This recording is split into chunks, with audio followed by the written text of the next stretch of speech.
ಆತ್ಮೀಯ H16 news ಅರ್ಥಾತ್ ಹೇ ಸೀತಾರಾಮ್ಗೆ ಸ್ವಾಗತ. ನಾನು ನಿಮ್ಮವ MI ಅಥವಾ ಮಲ್ಲಪ್ಪ ಜೋತಾವರ್. ಆದ್ಮೇಲೆ ದರ್ಶನ್ ಆತ್ಮಹತ್ಯೆಗೆ ಪ್ರಯತ್ನಿಸಿದಾರ, ಇದೊಂದು ಪ್ರಶ್ನೆ.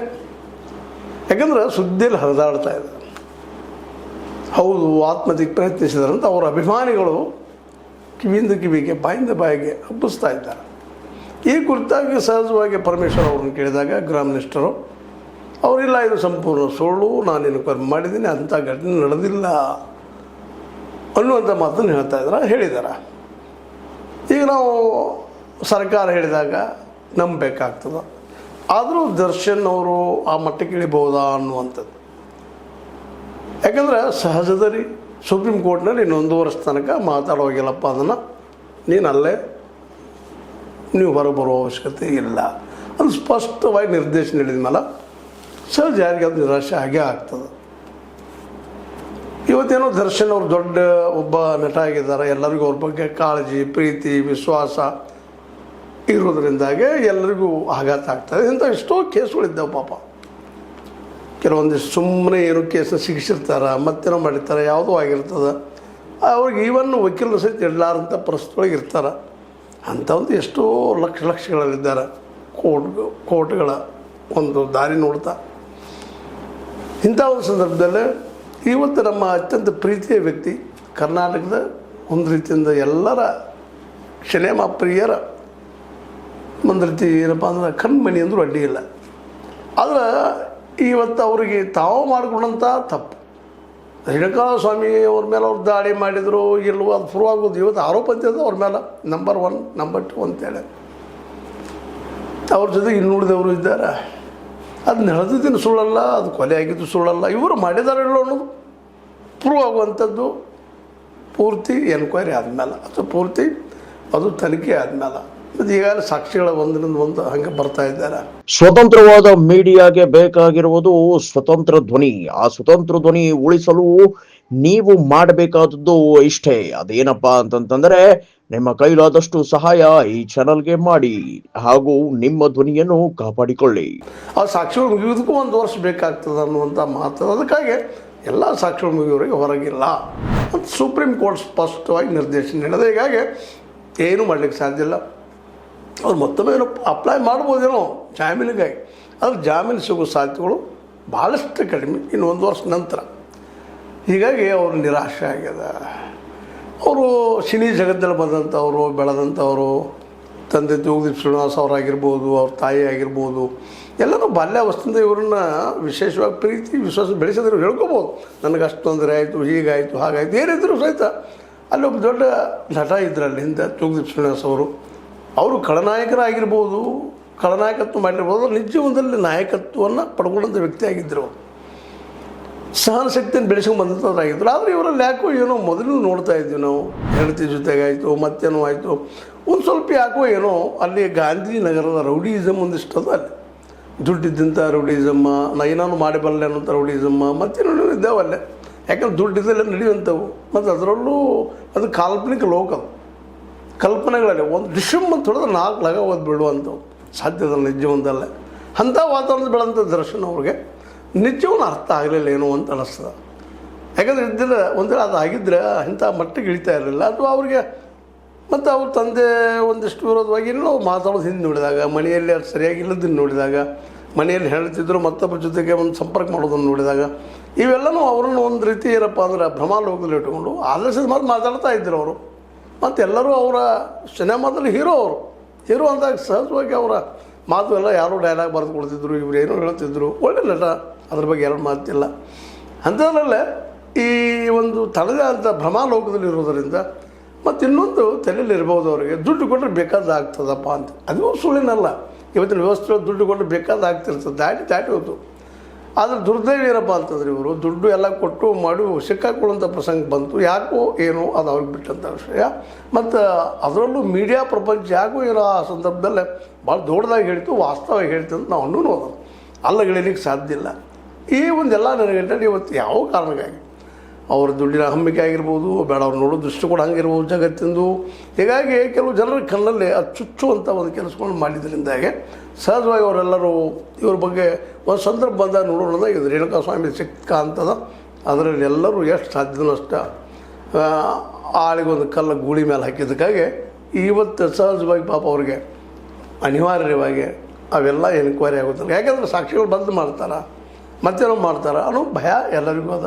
ಅದರಲ್ಲೂ ರೇಣುಕಾ ಸ್ವಾಮಿ ಒಂದು ಸಣ್ಣ ಬಡ ಕುಟುಂಬ ಬಂದಂಥವ, ಏನೋ ಯಾವುದೋ ಸಲ ತಪ್ಪು ಅವನದಂತೆ ಅಪರಾಧನ ಎರಡು ಮಾತಿಲ್ಲ. ಆದರೆ ಆ ಸಂದರ್ಭದ ದರ್ಶನ್ ಅವರು ಮಾಡಬೇಕಾಯ್ತು ಕೆಲಸ ಏನಪ್ಪ ಅಂದ್ರೆ ಪ್ರಜ್ಞಾವಂತರಾಗಿದ್ದರೆ, ಇಲ್ಲ ಅಂತ ಈಗ ಪ್ರೂವ್ ಆಗ್ಯದ. ಆಗಿದ್ದರೆ ಅವರಿಂದ ಸಹ ಪೊಲೀಸ್ ಕಂಪ್ಲೇಂಟ್ ಕೊಟ್ಟು ಪೊಲೀಸರಿಂದ ಅವನನ್ನು ರಿಪೇರಿ ಮಾಡಿಸ್ಬೋದಾಗಿತ್ತು, ಅವತ್ತು ಆಗ್ಬೋದಾಗಿತ್ತು. ಅದರದ್ದು ಮಾಡಲಿಲ್ಲ. ಕಾನೂನು ತಾವು ಕೈಗೆ ತೆಗೆದುಕೊಂಡ್ರು, ಅದ್ರ ದುಷ್ಪರಿಣಾಮ ಇವತ್ತು ಆ ಸಿನಿಮಾಗಳು ನಡೀತಿದ್ರಿ. ಏನೋ ಒಂದು ಹೇಳ್ತಾರೆ, ಮಾಡ್ತಾರೆ. ನಿರ್ದೇಶಕರ ಎಲ್ಲರೂ ಪರಿಪಕ್ವ ನಿರ್ದೇಶಕರು ಇರ್ತಾರೆ ಅಂತಲ್ಲ, ಎಲ್ಲರೂ ಪುಟ್ಟಣ ಕಣಗಾಲಲ್ಲ, ಎಲ್ಲರೂ ಬಾಲಚಂದ್ರ ಅಲ್ಲ. ಅನೇಕ ದೊಡ್ಡ ದೊಡ್ಡವರು ನಮ್ಮಲ್ಲಿ ನಿರ್ದೇಶಕರು ಬಂದು ಹೋಗಿದ್ದಾರೆ, ನಿರ್ಮಾಪಕರು ಬಂದು ಹೋಗಿದ್ದಾರೆ. ಅಂಥ ಮಟ್ಟದವ್ರು ಇಲ್ಲದೆ ಹೋಗಿದ್ದರಿಂದ ಇವತ್ತು ನೋಡ್ರಿ ಪ್ರತಿಯೊಂದು ಪರಿಹಾರ ಏನಪ್ಪ, ಅವ್ರು ದುಡ್ಡು ಮಾಡೋದು ಇರ್ತದೆ. ಒಂದು 4-5 ಹಾಡು ಹಾಕ್ಕೊಳ್ಳೋದು, ಜಂಗ ಜಗ ಅಂತೇಳಿ ಆ ಹಾಡು ನೋಡಿ ಹುಡುಗರು ಬೆನ್ನು ಹತ್ತೋದು. ಆಮೇಲೆ ಒಂದು 2 ಫೈಟಿಂಗ್ ಸೀನ, ಒಬ್ಬ ವ್ಯಕ್ತಿ ಒಂದು 100 ಮಂದಿನ ಬೆಳಿತಾನೆ, 10 ಮಂದಿನ ಬೆಳಿತಾನೆ. ಎಲ್ಲ ಸರಿ ಇರ್ತಂಬ್ರಿ. ಇದು 19ನೇ ಶತಮಾನದೆಲ್ಲ ಕಥೆಗಳು ಎಲ್ಲ ಇವು. ಒಂದು ಬಡದ 4 ಲಗ ಹೋಗಿ ಬೀಳೋದು ಮಾಡೋದು. ಯಾಕಂದರೆ 70-80 ಕಿಲೋಮೀಟರ್ ಒಬ್ಬ ವ್ಯಕ್ತಿ ಒಂದು ಬಡದ 4 ಲಗ ಹೆಂಗೆ ಹೋಗಿದ್ದಾನೆ ನಾವು, ಇಷ್ಟು ಸಹಿತ ಆಮೇಲೆ ಕಾಮನ್ ಸೆನ್ಸ್ ಇಲ್ದಂಗೆ ಬಿಡುವಂಥದ್ದು, ಅನೇಕ ಫೇರಿ ಟೇಲ್ಗಳನ್ನ ಹೇಳುವಂಥದ್ದು, ಭ್ರಮಾಲೋಕಗಳು ಸೃಷ್ಟಿ ಮಾಡುವಂಥದ್ದು. ಹೀಗಾಗಿ ಆ ಭ್ರಮಾಲೋಕದಲ್ಲಿದ್ದಂತಹ ನಮ್ಮ ದರ್ಶನ್ ಅವರು ತಿಳಿದೋ ತಿಳಿಯದನೋ ತಪ್ಪುಗಳನ್ನ ಮಾಡ್ತಾನೆ ಬಂದರು. ಒಂದಾದ್ರೆ ಎರಡಾದ್ರೆ ಕ್ಷಮೆ ಆಗ್ತಿದ್ರು, ಮೆದ್ಮೇಲೆ ತಪ್ಪು ಮಾಡ್ತಾನೆ ಇದ್ದಂತ ಅನ್ನಿಸ್ತದೆ. ಇದರಲ್ಲಂತೂ ಓಪನ್ ಆಗಿ ಅವ್ರು ತಾವು ಸಿಕ್ಕಾಕೊಂಡ್ಬಿಟ್ರು ಅಂತ ಅನ್ನಿಸ್ತದೆ. ಹೀಗಾಗಿ ಅವ್ರಿಗೊಂದೇನೋ ಇತ್ತು, ದುಡ್ಡಿದ್ರೆ ನಾವು ಬೇಕಾದ ಮಾಡಬಲ್ಲೆ ಅನ್ನುವಂಥದ್ದು. ಇವತ್ತು ಅದು ಮುರಿದು ಬಿದ್ದಿದಂತ ಅನ್ನಿಸ್ತದೆ. ಅದಕ್ಕಾಗಿ ಇವ್ರು ದುಡ್ಡು ಒಂದಲ್ಲ ಎಲ್ಲನೂ ಅಲ್ಲ, ನಾವು ಆದಷ್ಟು ಪ್ರಾಮಾಣಿಕವಾಗಿ ಇರಬೇಕು ಅನ್ನುವಂಥದ್ದು. ಎಂದ ನೀವು ನೋಡಿದಿರಿ ನಮ್ಮ ಪ್ರಧಾನಿ ಮೊಮ್ಮಗ ಈಗ ಎಲ್ಲಿದ್ದಾರೆ ಅಂತೇಳಿ ಚಿಂತೆ, ಅದು ಹೇಳೋ ಅವಶ್ಯಕತೆ ಇಲ್ಲ. ಯಾಕಂದ್ರೆ ದುಡ್ಡದ ಅಧಿಕಾರದ ಏನು ಬೇಕಾದ ಮಾಡಿ ನಡೀತಿಂತಲ್ಲ, ಯಾವಾಗ ನೀವು ಕಾನೂನನ್ನು ಅಡ್ಲಿ ಕತ್ತಲ್ಲಿ ಸಿಕ್ಕಾಕೊಳ್ತಿರೋ ಅದು ಭಾಳ ಕಷ್ಟದ ಕೆಲಸ. ಮೊದಲು ಉಳಿದು ಹೋಗಿಬಿಡ್ತು. ಆದರೂ ಇದು ಸುಳ್ಳೇನಲ್ಲ. ಆದರೂ ದೊಡ್ಡ ತಿಮೀರುಗಳು ಇನ್ನೂ ಭಾರಿಗಿದ್ದಾರೆ, ಸಾಕಷ್ಟು ಜನ ಮಾಡಿದವ್ರು ಇದ್ದಾರೆ, ಇಲ್ಲಂತ ಅನ್ಲಿಕ್ಕೆ ಸಾಧ್ಯನೇ ಇಲ್ಲ. ಯಾಕಂದ್ರೆ ಇವತ್ತಿನ ಈ ರಾಜಕಾರಣಿಗಳು ನೋಡಿದ್ರೆ, ಇವ್ರು ಮಾಡೋ ಒಂದು ವ್ಯವಹಾರಗಳು ನೋಡಿದ್ರೆ, ಅದರಲ್ಲೂ ಕಮಿಷನ್ ಮೇಲೆ ವ್ಯವಹಾರ ಮಾಡೋದನ್ನು ನೋಡಿದ್ರೆ, ಮಾಫಿಯಾಗಳು ಎಂತೆಂಥ ಮಾಫಿಯಾಗಳು ರೀ, ಎಲ್ಲ ರೌಡಿಸಮ್. ಮತ್ತೊಂದು ಇವತ್ತು ಒಬ್ಬ MLA ಆಗ್ತಾನೆ, ಸೆಲೆಕ್ಷನ್ ಆಗ್ತಾನೆ, ಜನರದ್ದು ಆಯ್ಕೆ ಆಗ್ತಾನೆ, ಮುಂದಿನ 5 ವರ್ಷ ಕೋಟ್ಯಾಧೀಶ್ವರನ ಆಗಿ ಹೋಗ್ಬಿಡ್ತಾನೆ. ಹೆಂಗೆ ಸಾಧ್ಯ ಅದು? Is it possible? ಇದನ್ನು ತಿಳ್ಕೊಂಡಂಥ ನಮ್ಮ ಕೆಲವು ಜನ ಇದು ನಾವು ದುಡ್ಡುಗಳು ಬೇಕಾದ ಆಗ್ತದೆ, ಅಧಿಕಾರ ಇದ್ರೆ ಬೇಕಾದ ಮಾಡ್ತೀವಿ ಅನ್ನುವಂಥ ಒಂದು ಭ್ರಮೆಗೊಳಗಾಗಿ ಒದ್ದಾಡುವಂಥದ್ದು ಏನು ಸುಳ್ಳಲ್ಲ. ಇನ್ನು ಇಂಥವು ತಪ್ಪುಗಳು ಆಗ್ತಾರೆ ಇರ್ತಾವೆ. ತಪ್ಪಿಗಾಗಿ ಇವತ್ತು ನೋಡ್ರಿ ಯಾವುದೋ ಒಂದು ಬಂದು ಹತ್ತಿ ಬಿಡ್ತೀವಿ ಅವ್ರಿಗೆ ಕೆಟ್ಟ ಟೈಮ್ ಅನ್ನೋಕ್ಕಿಂತ ಅವ್ರು ಮಾಡಿದಂಥ ಕರ್ಮಗಳು ಕೆಲಸಗಳಿಂದಾಗಿ ಪೆಟ್ಟು ಬಿದ್ದು ಇವತ್ತು ಜಾಮೀನು ಸಿಗಲಾರ ಹಂತಕ್ಕೆ ಬಂದಿದ್ದಾರೆ. ಇನ್ನೊಂದು ವರ್ಷ ತನಕ ವೇಟ್ ಮಾಡಬೇಕು. ಎಲ್ಲರನ್ನೂ ಎನ್ಕ್ವೈರಿ ಮಾಡಿ ಸಾಕ್ಷಿಗಳೆಲ್ಲ ಮುಗಿಯೋ ತನಕ ಅವ್ರ ಒಳಗೆ ಇರಲೇಬೇಕಂತ ಪರಿಸ್ಥಿತಿ ಸುಪ್ರೀಂ ಕೋರ್ಟ್ ಅವರಿಗೆ ಕೊಟ್ಟದ. ಯಾಕಂದ್ರೆ ಪ್ರಭಾವಿ ಇದ್ದಾರೆ, ಸಿನಿಮಾ ನಟ ಇದ್ದಾರೆ, ಹಿಂದೆ ರಾಜಕಾರಣಿಗಳಿದ್ದಾರೆ, ಇವರೆಲ್ಲರೂ ಈ ಒಂದು ಸತ್ಯವನ್ನು ಕೊಲ್ಲಬಾರದು ಅಂತೇಳಿ ಅಲ್ಲಿಯ ಆ ಸುಪ್ರೀಂ ಕೋರ್ಟ್ ಜಡ್ಜ್ಗೆ ಅನಿಸದ. ಅವರಿದ್ದಂಥವ್ರು ಇವತ್ತು ಇವರಿಗೆ 1 ವರ್ಷ ತನಕ ನಿರಾಕರಣೆ ಮಾಡಿ ಎನ್ಕ್ವೈರಿ ಮಾಡಿದ್ದು. ಉಳಿತಾರೋ ಬಿಡ್ತಾರೋ ಅವರ ಆ ಸತ್ಯಘಟನೆ ಯಾವ ರೀತಿಯಾಗಿ ಅವರು ಹೆಂಗೆ ಇಂಟರ್ಪ್ರಿಟ್ ಮಾಡ್ತಾರೋ ವಕೀಲರು ಎಲ್ಲರೂ ಕಾರಣ ಆಗ್ತಾರೆ. ಹೊರಗೆ ಬರ್ಬೋದು, ಮೋಸ್ಟ್ಲಿ ಬರಲಿಕ್ಕಿಲ್ಲ ಅನ್ನೋ 2 ಮಾತುಗಳಿದ್ದಾವೆ. ಹೀಗಾಗಿ ಪಾಪ ಅವ್ರ ಮನಸ್ಸಿಗೆ ಏಕಾಂಗಿತನ, ಅಲ್ಲಿ ಇನ್ನೂ ಸಂಕಟ. ರಾಜ ಆಗಿದ್ದಂಥವ್ರು ಅವರು ಹಂಸ ತೂಲಿಕಾ ತಲುಪದ ಮೇಲೆ ಕೆನೆ ಹಾಲನ್ನು ಮತ್ತೇನೋ ಊಟ ಮಾಡುವ ಶಿಸ್ತಾಗಿದ್ದಂಥ ವ್ಯಕ್ತಿ. ಅನೇಕ ತರುಣಿಯರೊಂದಿಗೆ ಒಬ್ಬ ಹೀರೋ ಆಗಿ ನಡಿಸಂಥವ, ಕನಸುಗಳು ಹುಟ್ಟಾಕಿದಂಥವ. ಇವತ್ತು ಆ ಒಂದು ಯಾವುದೋ ತಿಳ್ಕೊಂಡಿದ್ರು ಅವರು. ನೋಡ್ರಿ, ಈ ಸಿನಿಮಾದಲ್ಲಿ ಒಂದು ಜೈಲದಲ್ಲಿ ಇರೋದಕ್ಕೂ ಇವತ್ತು ನಿಜವಾಗಿಯೂ ಜೈಲದಲ್ಲಿ ಇರೋದಕ್ಕೂ ಭಾಳ ಅಂತ ಇರ್ತದೆ. ಅದನ್ನು ಏನೂ ತಿಳ್ಕೊಂಡಿದ್ದರು ಅಂತ ಅನ್ನಿಸ್ತದೆ. ಮತ್ತೇನು ಅನ್ನಿಸ್ತದೆ, ಒಟ್ಟೇನೋ ಆಗಲಿ ಒಂದು ಅವ್ರು ಮಾಡಿದಂತಹ ಒಂದು ಭಾವನಾತ್ಮಕವಾದಂಥ ತಪ್ಪುಗಳಿಂದಾಗಿ ಅಥವಾ ಒಂದು ಹುಂಬತನದಿಂದಾಗಿ, ದುಡ್ಡಿನ ಒಂದು ಮತದಿಂದಾಗಿ, ಅಥವಾ ಜನಬೆಂಬಲ ನನಗದು ಸಾಕಷ್ಟು ನೋಡ್ತಾ ಇದ್ದಾರೆ. ಕೋಟಿ ಜನ ನಮ್ಮನ್ನು ಅವರಿಂದ ನಾವು ಉಳಿಬೋದು ಅನ್ನೋದು ಯಾವುದೋ ದೂರದ ಆಶೆಯಿಂದಾಗಿರ್ಬೋದು. ಬಟ್ ಇಲ್ಲಿ ಒಂದು ಸಂವಿಧಾನದ ಒಂದು ಕಾನೂನದ ಅನ್ನೋದನ್ನು ಮರಿಲಿಕ್ಕೆ ಹೋಗಬಾರ್ದು. ಇದೊಂದು ಎಕ್ಸಾಂಪಲ್ ಆಗಿದೆ ಇವತ್ತು. ಆದರೂ ಇವತ್ತು ನಡೀತಾ ಇದ್ದವ್ರು ಇಷ್ಟಲ್ಲ. ಆದರೂ ದರ್ಶನ್ ಅಂತ ಒಬ್ಬ ದೊಡ್ಡ ಮೇರು ನಾಯಕರಕ್ಕೆ ಇವತ್ತಿಂಥ ಪರಿಸ್ಥಿತಿ ಬರ್ತದೆ. ಆದರೂ ಈ ಅಪರಾಧ ಮಾಡೋ ಕೆಲಸಗಳು, ತಪ್ಪು ಮಾಡೋ ಕೆಲಸಗಳು ನಿಲ್ತಾ ಇಲ್ಲ. ಇದು ಒಂದು ದೊಡ್ಡ ದುರಂತ. ಸಿಗರೇಟ್ ಪ್ಯಾಕ್ ಮೇಲೆ ಹಾಕಿರ್ತಾರೆ, ಸಿಗರೇಟ್ ಇದು ಏನಪ್ಪ ಸೇದು ಇಂಜುರಿ ಟು ಹೆಲ್ತ್ ಅಂತೇಳಿ ದೊಡ್ಡ ಅಕ್ಷರ ಹಾಕಿರ್ತಾರೆ. ಆದರೂ ಅದು ನೋಡ್ಕೋತನ ಸೇರ್ತಾ ಇರ್ತಾರೆ. ಇದು ದುರಂತ. ಇದು ಮನುಷ್ಯನ ಯಾವ ಸ್ವಭಾವ ಇದು? ಎಂಥ ಸ್ವಭಾವ ಇದು. ಕೈಯಲ್ಲಿ ವಿಷ ಕೊಟ್ಟ ಇದು ನೀ ತೊಗೊಂಡಪ್ಪ ಸಾಹಿತ್ಯ ಅಂತ ಹೇಳ್ತಾರೆ. ಸಾರಾಯಿ ಐತಿ, ಲಿವರ್ ಬಾಧೆ ಆಗ್ತದೆ, ಎಲ್ಲ ಅದ್ಮೇಲೆ ಬರೆದು ಇರ್ತಾರೆ, ಅದನ್ನು ಕುಳಿತಾರೆ, ಖುಷಿ ಪಡ್ತಾರೆ. ಇವೆಲ್ಲ ಏನಂತಂದ್ರೆ ಮನುಷ್ಯನು ತಾನೇ ತನಗಾಯ್ತದಂತ ತಂದುಕೊಳ್ಳುವಂಥ ಸಾವು, ಶಿಕ್ಷೆ, ನೋವುಗಳು ಅಂಥ ಒಂದು ವಾತಾವರಣದಲ್ಲಿ ಬೆಳೆದಂಥ ದರ್ಶನ್ ಅವರು ಸಹಿತ ಏನೋ ಉಳಿಬೋದು ಮಾಡಿದ್ರೆ ಕಾಣ್ತದೆ. ಬಟ್ ಇದು ಅವ್ರಿಗೆ ಸೀರಿಯಸ್ ಆಗಿದೆ. ಅವ್ರ ಅಭಿಮಾನಿಗಳು ಭಾಳ ನಿರಾಶೆ ಆಗ್ಯದ. ನಿರಾಶೆ ಪಡುವಂಥದ್ದೆಲ್ಲ ಬರ್ತಾರೆ ಅನ್ನೋದು ಭರವಸೆ. ಮತ್ತು ಎಲ್ಲಕ್ಕಿಂತ ಹೆಚ್ಚಿಗೆ ಇವತ್ತೊಂದು ಅವರು ಇದನ್ನು ಎದುರಿಸಿ ಗೆದ್ದು ಹೊರಬರ್ಬೇಕಾಗಿದೆ. ಆತ್ಮಹತ್ಯೆ ಮಾಡ್ಕೊಳ್ಳೋದಲ್ಲ. ಆತ್ಮಹತ್ಯೆ ಮಾಡ್ಕೊಳ್ಳೋ ಪ್ರಯತ್ನ ನಿಜವಾಗಿಯೂ ಮಾಡಿದ್ರೆ ಅದು ತಪ್ಪದು ಅಂತ ಇಷ್ಟು ಮಾತ್ರ ಹೇಳ್ಬೋದು. ಯಾಕೆಂದರೆ ಆತ್ಮಹತ್ಯೆ ಮಾಡ್ಕೊಳ್ಳೋರು ಯಾರಪ್ಪ? ಹೇಡಿಗಳು ಅಂತ. ಸಮಸ್ಯೆನ ಎದುರಿಸಬೇಕು, ಹೋರಾಟ ಮಾಡಬೇಕು, ಅದು ಗೆದ್ದು ಹೊರಗೆ ಬರಬೇಕು. ಅದರಿಂದ ಅದು ಇವತ್ತು ಯಾವ ರೀತಿ ಅವರು ನಿರ್ಧಾರ ಮಾಡ್ತಾರೆ ದರ್ಶನ್ ಅವರು. ಆಲ್ರೆಡಿ ನಮ್ಮ ಪರಮೇಶ್ವರಪ್ಪನವ್ರು ಹೇಳ್ಬಿಟ್ಟಿದ್ದಾರೆ, ಇಲ್ಲ ರೀ ಏನಿಲ್ಲ ಅಂಥದ್ದಿಲ್ಲ ಅಂತೇಳಿ. ನಾವು ಎಲ್ಲ ಇವತ್ತು ಅಭಿಮಾನಿಗಳು ಸಹಿತ ಅದನ್ನು ಅಷ್ಟು ಸೀರಿಯಸ್ ಮಾಡ್ಕೊಳ್ಳೋ ಅವಶ್ಯಕತೆ ಇಲ್ಲ. ಅದೇ ಕಾಲಕ್ಕೆ ದರ್ಶನರು ಸಹಿತ ಏನಪ್ಪ ಅಂತ ಈ ಸಂದರ್ಭದಲ್ಲಿ ಹೇಳುವಂಥದ್ದು, ಅವರು ಸಹಿತ ಅದನ್ನು ಸೀರಿಯಸ್ ಮಾಡ್ಕೊಳ್ಬಾರ್ದು. ಅದನ್ನು ಈಗಾಗಲೇ ಈ ನಮ್ಮ ಸುಪ್ರೀಂ ಕೋರ್ಟ್ ನಿಮಗೆ ಒಳಗೆಲ್ಲ ವ್ಯವಸ್ಥೆ ಮಾಡೋದಂತೇಳಿ ಸುದ್ದಿಗಳ ಮೂಲಕ ನಾವು ನೋಡಿದ್ದೀವಿ. ಅದು ಸ್ವೀಕಾರ ಮಾಡಬೇಕು. ಮತ್ತು ಸಮಯ ಬಂದಾಗ ಒಂದಿಷ್ಟು ಕಷ್ಟಗಳನ್ನು ಸಹ ಮಾಡುವಂಥ ಮನೋವೃತ್ತಿ ನಾವು ಬೆಳೆಸ್ಕೋಬೇಕಾಗಿದೆ. ಅದು ನಮ್ಮಲ್ಲಿ ಅದು ನಾವು ಮಾಡ್ಕೋಬೇಕು. ಅದು ಹೊರಗಿನ ತರುವಂಥದ್ದೆಲ್ಲ ನಾವು ಧೈರ್ಯ ಮಾಡ್ಕೊಂಡು ನಾವು ಬದುಕಬೇಕು ಅಷ್ಟೇ ಅಂತ ದರ್ಶನರ ಒಂದು ಆತ್ಮಹತ್ಯೆ ವಿಚಾರಗಳು ಬಂದಿದ್ದರೆ ಅದು ಕಿತ್ತು ಹಾಕಲಿ. ಮತ್ತು ಬಂದೇ ಇರಲಿಲ್ಲ, ಅದು ಭಾಳ ಸಂತೋಷ ವಿಷಯ. ಬರಬಾರ್ದು, ಅದು ಎದುರಿಸ್ಬೇಕು, ಗೆಲ್ಲಬೇಕು, ಗೆದ್ದು ಹೊರಗೆ ಬರಬೇಕು. ಮತ್ತು ಆತ್ಮಹತ್ಯೆ ಮಾಡ್ಕೊಂಡು ನಾವು ಒಪ್ಕೊಂಡಂಗೆ ಅದನ್ನು ಹೌದಪ್ಪ ನಾವು ಮಾಡಿದ್ದು ಖರೆ ಆಯಿತು, ನಾ ಬಿಡುಗಡೆ ಆಗೋದಿಲ್ಲ ಅನ್ನೋದನ್ನು ತಾವು ಒಪ್ಕೊಂಡಂಗೆ ಅದಾಗಬಾರ್ದು. ಯಾಕಂದ್ರೆ ದರ್ಶನರ ಹೆಸರು ಒಳ್ಳೆಯದಾಗಿ ಉಳಿರಿ. ತಪ್ಪಾಗ್ಯದ, ಏನು ಘಟನೆ ಆಗ್ಯದ, ಅವ್ರು ಕಾರಣೀಕರ್ತರಲ್ಲ ಅನ್ನುವಂಥದ್ದು ಅಷ್ಟೇ ಬಿಂಬಿಸಬೇಕಾಗ್ಯದ. ನಿಜವಾಗಿಯೂ ಆಗಿಲ್ಲಪ್ಪ ಅಂತಂದ್ರೆ ಅವ್ರಿಗೆ ಶಿಕ್ಷೆಯಿಂದ ವಿಮುಕ್ತಿ ಆಗಲಿ. ಆಗಿದ್ರೆ ಶಿಕ್ಷೆ ಆಗಲಿ, ಶಿಕ್ಷೆ ಅನುಭವಿಸಿ ಬರಲಿ.